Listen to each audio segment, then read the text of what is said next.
Hello and welcome to the Daily Forex Report for March 22nd. We're looking at the US-Japanese yen pair. This pair broke through previous areas of support and closed lower during today's session. We are looking for it to potentially go as high as 83.74, possibly as low as 81.75. Look for some resistance around 83.00 and look for some support around 81.95. Now the Euro-USD pair, this pair closed to the downside. We are looking for it to potentially go as high as 133.17, possibly as low as 130.63.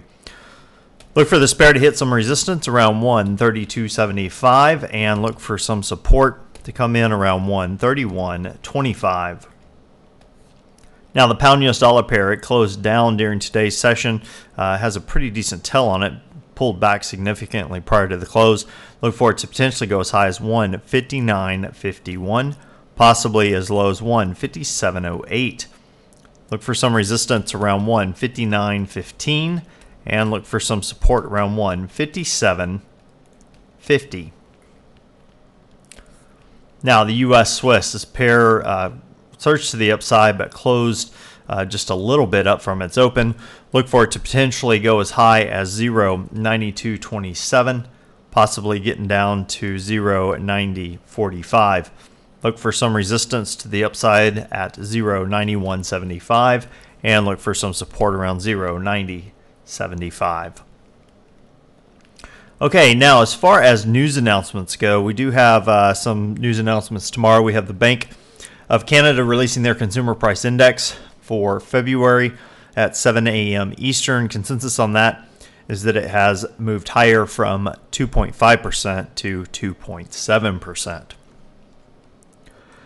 All right, now what am I looking for during this next session? Well, if you go to the US-Canadian pair, you will see that this pair broke out to the upside from having resistance here, which was previous support. But we also have somewhat of a trend line there that has been broken. As you can see here, it broke it during that last session and kind of closed just a hair above this trend line. Now, I'm looking for the high here to be broken, and at that point, buy. Looking to exit probably at the top here. We've had previous areas of resistance at that same level. So just a quick little bit, putting my stop loss underneath the trend line there. So from a risk to reward standpoint, that would look something like about 30 pips, looking to grab roughly 40 pips, 38 to 40 pips.